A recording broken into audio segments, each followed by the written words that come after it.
Hello students, मैं हूं आयशा। आज हम पढ़ेंगे ज्योग्राफी का chapter first, resources and development. ये जो हमारी चैप्टर है 2 पार्ट में होने वाला है। फर्स्ट टॉपिक है हमारा resources. Everything available in our environment which can be use to satisfy our needs, example water, soil, forest, wind etcetera.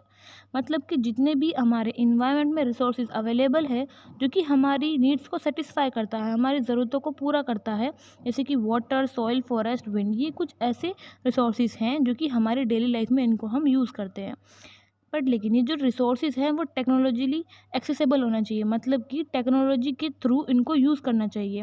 अगर रिसोर्सेज अवेलेबल होंगे उसके साथ साथ टेक्नोलॉजी भी होनी चाहिए, जिससे कि उन टेक्नोलॉजी को यूज़ करके हम रिसोर्सेज को अच्छा बना सकें। दूसरा, इकोनॉमिकली फीजिबल होना चाहिए, इकोनॉमिक के डेवलपमेंट के लिए बेटर होना चाहिए वो रिसोर्सेज। तीसरा, कल्चरली एक्सेप्टेबल होना चाहिए, मतलब कि लोगों के द्वारा वो रिसोर्सेज एक्सेप्टेबल होना चाहिए, जिससे कि लोग उनको रिसोर्सेज को यूज़ कर सकें। तो यही है हमारा रिसोर्सेज का मतलब। Interdependent relations. अब ह्यूमन बीइंग जो है वो इंटरेक्ट करता है नेचर से। किससे इंटरेक्ट करता है? नेचर से, टेक्नोलॉजी के थ्रू। अब उन्हीं टेक्नोलॉजी को यूज़ करके इंस्टीट्यूशंस बनते हैं जो कि हमारे इकोनॉमिक डेवलपमेंट को लिए बेटर होते हैं। तो यही लिखा है यहाँ पे, human beings interact with nature through technology and create institution to accelerate their economic development. ठीक है, मतलब कि ह्यूमन बींग्स इंटरेक्ट करता है किससे? नेचर से, टेक्नोलॉजी के थ्रू। टेक्नोलॉजी के थ्रू फिर वो इंस्टीट्यूशन बनाता है जिससे कि हमारा इकोनॉमिक डेवलपमेंट होता है। Development of resources. अब जो रिसोर्सेज हैं वो ह्यूमन सर्वाइवल के लिए बहुत ही ज़्यादा ज़रूरी हैं। उनके बिना हम इमेजिन ही नहीं कर सकते कि हम इस प्लेनेट पर रह पाएंगे। जो कि हमारे डेली लाइफ में जो हम रिसोर्सेज यूज़ करते हैं, एग्जांपल एयर, वाटर, लैंड, ठीक है, इनके बिना तो हम इमेजिन ही नहीं कर सकते कि हम इस दुनिया में रह पाएंगे। ठीक है, तो साथ ही साथ जो है क्वालिटी है लाइफ की वो भी मेनटेन करके रखता है रिसोर्सेज। ये बिलीव किया जाता है कि रिसोर्सेज जो है एक फ्री गिफ्ट है नेचर का दिया हुआ। अब फ्री गिफ्ट है नेचर का दिया हुआ, तो लोग जो हैं इसकी वजह से उसको इनडिस्क्रिमिनेट की तरह यूज़ करते हैं, मतलब कि इतना ज़्यादा गलत तरीके से इसका यूज़ करते हैं जिसकी वजह से हमें काफ़ी सारे प्रॉब्लम्स देखने के लिए मिलते हैं। अब क्या प्रॉब्लम देखने के लिए मिलते हैं वो हम आगे देखते हैं। Problem caused by indiscriminate use of resources. पहला क्या प्रॉब्लम्स है? Depletion of resources for satisfying the greed of a few individuals. मतलब कि रिसोर्सेज जो हैं वो लुप्त होते जा रहे हैं क्योंकि हर एक इंडिविजुअल जो है वो लालची होता जा रहा है। वो अपनी नीड्स के अकॉर्डिंग उनको यूज़ नहीं कर रहा है रिसोर्सेज को, वो अपने मतलब लालची होता जा रहा है, वो ज़्यादा यूज़ कर रहा है रिसोर्सेज को। दूसरा, जो रिसोर्सेज है वो काफ़ी फ्यू हैंड्स के हाथ में है, मतलब कि जो है ये डिवाइडेड करता है सोसाइटी को 2 सेगमेंट्स में, रिच और पुअर। अब आप देख रहे होंगे इस पिक में, रिच जो है उन्होंने कितने सारे रिसोर्सेज यूज़ करके अपने अच्छा घर बिल्ड किया हुआ है, और जो पुअर हैं वो इस तरीके से ऐसे घर में रह रहे हैं। ठीक है, तो रिच के लोगों के पास काफ़ी ज़्यादा रिसोर्सेज है जो कि इनको बहुत इनडिस्क्रिमिनेट का मतलब ज़्यादा यूज़ कर रहे हैं उनका, और जो पुअर पीपल हैं उनके पास रिसोर्सेज अवेलेबल ही नहीं है जिससे कि वो उनको यूज़ कर सके। तीसरा, indiscriminate exploitation of resources has led to the global ecological crisis. अब जो रिसोर्सेज हैं वो एक्सप्लॉइट होते जा रहे हैं, मतलब ख़त्म होते जा रहे हैं, जिसकी वजह से क्या है, हमें ग्लोबल इकोलॉजिकल क्राइसिस देखने के लिए मिलते हैं। पहला, ग्लोबल वार्मिंग। इस तरीके से पहले इस तरीके से ग्रीनरी हमारा इन्वायरमेंट था, अब जो है वो इस तरीके से होता जा रहा है हमारा इन्वायरमेंट। हमें ओजोन लेयर डिप्लेशन भी देखने के लिए मिलता है। तीसरा, इन्वायरमेंट पॉल्यूशन, मतलब कि लोग जो हैं इन्वायरमेंट को इतना पॉल्यूट कर रहे हैं, ठीक है, जिससे कि हमें ग्लोबल इकोलॉजिकल क्राइसिस देखने के लिए मिलते हैं। दूसरा है, चौथा हमारा लैंड डिग्रेडेशन। लैंड जो है वो ख़राब होती जा रही है डे बाय डे। तो ये सारे प्रॉब्लम्स हैं जो कि हमें देखने के लिए मिलते हैं, जो कि लोग इनडिस्क्रिमिनेट यूज़ कर रहे हैं रिसोर्सेज का, इसके कारण है सारे। Sustainable development. अब क्या है, अब ये जो सारे जो है रिसोर्सेज को इनडिस्क्रिमिनेट यूज़ करा जा रहा है, ऐसा कोई सिचुएशन तो मतलब कुछ तो होगा जो कि एक तरीके से रिसोर्सेज का बचे रहें। तो इसका सॉल्यूशन है सस्टेनेबल डेवलपमेंट। सस्टेनेबल डेवलपमेंट में क्या कहा जाता है कि सस्टेनेबल डेवलपमेंट इस तरीके से डेवलपमेंट करो कि जिससे कि इन्वायरमेंट जो है वो डैमेज भी नहीं हो पाए, ठीक है, और जो प्रेजेंट में भी डेवलपमेंट हो पाए, बट लेकिन जो फ्यूचर जनरेशन है उनकी नीड्स को कॉम्प्रोमाइज़ ना किया जाए। मतलब कि अगर हम प्रेजेंट टाइम में सारे रिसोर्सेज को यूज़ कर लेंगे, जो आने वाली जनरेशन है, फ्यूचर जनरेशन, उनके लिए कुछ भी नहीं बचेगा, ठीक है, तो वो सर्वाइव ही नहीं कर पाएंगे इस प्लेनेट पर। तो यही कहा जाता है, इसकी डेफिनेशन यही है, sustainable economic development means development should take place without damaging the environment, and development in the present should not compromise with the needs of the future generation. अब जो है मतलब कि एक इक्विटेबल डिस्ट्रीब्यूशन होना चाहिए रिसोर्सेज का, जिससे कि जो है हर एक इंसान अपनी क्वालिटी को जी पाए, ठीक है, लाइफ की क्वालिटी को, और इससे क्या है ग्लोबल पीस भी बना रहे इन्वायरमेंट में। अब जो है प्रेजेंट टाइम में जो रिसोर्सेज है वो डिप्लेशन मतलब कि फ्यू इंडिविजुअल जो है उनका यूज़ कर रहे हैं, जिसकी वजह से जो है रिसोर्सेज लुप्त होते जा रहे हैं, ठीक है। अगर इस तरीके से ये चलता रहा, जो फ्यूचर प्लानट है वो काफ़ी ज़्यादा डेंजर में हो जाएगा, जो फ्यूचर जनरेशन है वो अच्छे से लाइफ को सस्टेन नहीं कर पाएगी। तो इसी वजह से कि यहाँ पे बहुत ज़रूरी होता है रिसोर्सेज को प्लानिंग करना, जिससे कि जो है एग्जिस्टेंस है लाइफ के लोगों की वो अच्छे से बनी रहे, ठीक है। रिसोर्सेज का प्लान किया जाए अच्छे से। रियो डी जेनरेटो अर्थ समिट 1992।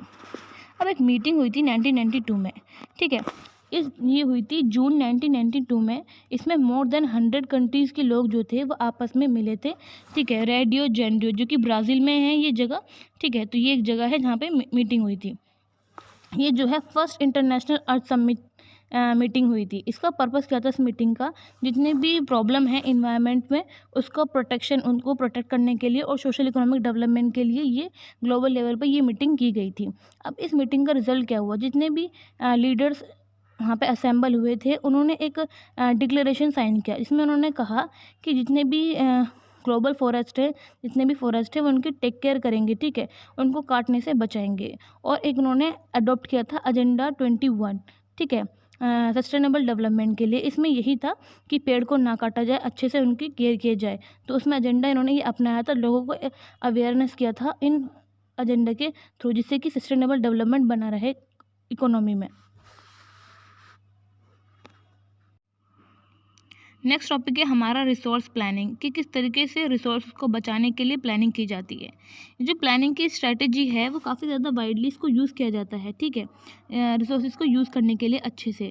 जो इंडिया कंट्री है वो काफ़ी ज़्यादा इंपॉर्टेंस है रिसोर्स प्लानिंग की इंडिया में, क्योंकि इंडिया में काफ़ी ज़्यादा रिसोर्सेज अवेलेबल हैं, ठीक है। तो अगर हम देखा जाए, आप इस मैप में देखिए, जो ये जगह है झारखंड, छत्तीसगढ़, मध्य प्रदेश, ये ऐसी जगह है जहाँ पे हमें काफ़ी ज़्यादा मिनरल्स और कोल देखने के लिए मिलता है। और साथ ही साथ अगर यहाँ पे अरुणाचल प्रदेश में देखा जाए, ठीक है, यहाँ पे काफ़ी ज़्यादा वाटर रिसोर्सेज अवेलेबल है, काफ़ी ज़्यादा यहाँ पे वाटर है, बट लेकिन यहाँ पे साथ में इंफ्रास्ट्रक्चर डेवलपमेंट बिल्कुल भी नहीं है।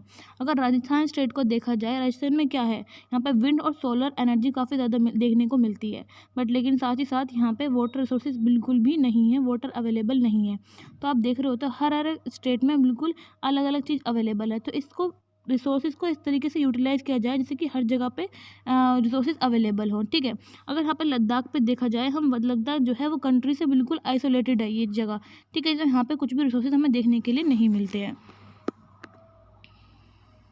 तो यहाँ पे मैंने यही सब लिखा है, आप इन्हें अच्छे से पढ़ लेना एग्जाम्पल, ठीक है। तो ये अगर देखा जाए, अगर रिसोर्स को प्लान किया जाए बैलेंस लेवल में, ठीक है, इस तरीके से प्लान किया जाए जो भी नेशनल, स्टेट, रीजनेबल और रीजनल लेवल पर मतलब कि रिसोर्सेज को अच्छे से यूज़ किया जाए, क्योंकि हर एक जगह नेशनल, स्टेट, रीजनेबल, हर एक जगह पे जो है रिसोर्सेज अलग अलग अवेलेबल है। अगर किसी एक जगह पर रिसोर्सेज, वाटर के रिसोर्सेज अवेलेबल है तो वहाँ पर इंफ्रास्ट्रक्चर नहीं है। अगर वहाँ पर माइन या फिर कोल अवेलेबल है तो वहाँ पर कोई और सा रिसोर्स अवेलेबल नहीं है। तो इस तरीके से प्लान किया जाए जिससे कि हर स्टेट में जो है रिसोर्सेज अवेलेबल हो पाए। रिसोर्स प्लानिंग इन इंडिया, अभी तक हमने देखा है कि रिसोर्स किस तरीके से प्लान किए जाते हैं। अब हम देखेंगे कि इंडिया में क्या रिसोर्स प्लानिंग है।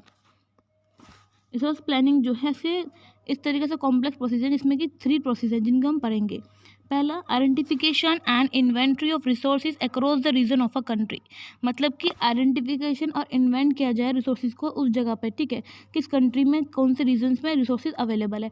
पहला, इसके काफ़ी सारे मेथड से, पहला इस पर सर्वे किया जाता है उस जगह पे, ठीक है, उस जगह को ढूंढा जाता है, फिर उस पर मैप के थ्रू उस जगह को बिल्कुल लोकेशन ढूंढी जाती है उसकी। फिर दूसरा, वो जो क्वालिटेटिव और क्वांटिटेटिव एस्टिमेशन है कि कितना वहाँ पर रिसोर्सेज अवेलेबल है, कितनी जगह है, उसको देखा जाता है, ठीक है। उसके बाद रिसोर्सेज को मेज़र किया जाता है कि मेज़र कि रिसोर्सेज जो है वो अच्छा भी है या नहीं, ठीक है, कितना रिसोर्सेज वहाँ पे अवेलेबल है।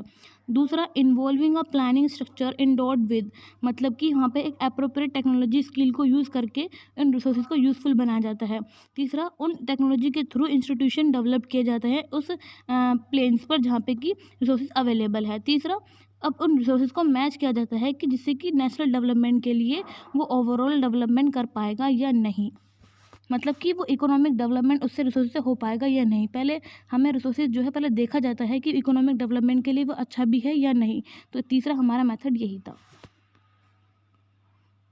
Colonised India. अब देखो जितने भी रिसोर्सेज अवेलेबल हैं, ठीक है, अब रिसोर्सेज तो अवेलेबल हैं बट लेकिन साथ में जो है इंडिया में पहले के टाइम में देखा जाए तो इतनी टेक्नोलॉजी अवेलेबल नहीं थी। बट लेकिन जब ब्रिटिशर्स इंडिया में आए तो वो टेक्नोलॉजी अपने साथ लेकर आए, ठीक है।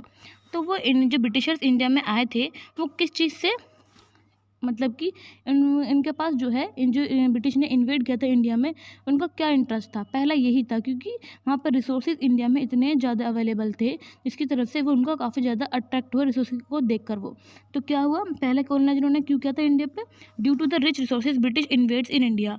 रिच रिसोर्सेज की वजह से इंडिया में ब्रिटिश ने इन्वेड किया इंडिया में, ठीक है। अब उन्होंने क्या किया, हायर लेवल ऑफ टेक्नोलॉजी को यूज़ करा, मतलब टेक्नोलॉजी डेवलपमेंट किया इंडिया में, ठीक है। जैसे कि रेलवेज डेवलप कराए, ठीक है। अब रेलवे डेवलप कराने के बाद जितने भी रिसोर्सेज थे वो यहाँ से इंडिया से लेकर चले गए। जैसे कि यहाँ पे मिनरल और कोल काफ़ी ज़्यादा अवेलेबल था, ठीक है। फूड प्रोडक्शन भी काफ़ी ज़्यादा था। तो इन सब रिसोर्सेज को जो है ब्रिटिशर्स अपने इंग्लैंड में लेकर गए इन्हीं टेक्नोलॉजिकल डेवलपमेंट के लिए। मतलब पहले उन्होंने टेक्नोलॉजिकल डेवलपमेंट किया, रेलवेज बनवाए, वो भी उन्होंने अपने लिए बनवाए थे, ठीक है। जिससे कि वो जो रिसोर्सेज है एक्सप्लॉइट कर पाए अपने इंडिया में, इंडिया से कहाँ पे, इंग्लैंड में। तो ब्रिटिशर्स ने जो है इतना एक्सप्लॉइट कर दिया इंडिया के रिसोर्सेज को टेक्नोलॉजी के थ्रू, क्या है कि इंडिया में रिसोर्सेज की कमी हो गई, ठीक है। तो ऐसे टाइम पर रिसोर्सेज का कंजर्व करना बहुत ज़रूरी हो गया था। तो नेक्स्ट टॉपिक है हमारा conservation of resources. Due to the irrational and over utilization of resources में lead to social, economic and environmental problems. Resources का ओवर यूटिलाइजेशन की वजह से, मतलब ज़्यादा यूज़ करने की वजह से सोशल, इकोनॉमिक और इन्वायरमेंटल प्रॉब्लम्स हमें देखने के लिए मिलती हैं। तो इन प्रॉब्लम से निकलने के लिए रिसोर्सेज का कंजर्व करना हर एक लेवल पर बहुत ज़रूरी हो गया था। तो गांधी जी ने भी यही कहा था कि रिसोर्सेज को कंजर्व किया जाए, अपने नीड के अकॉर्डिंग उनको यूज़ किया जाए।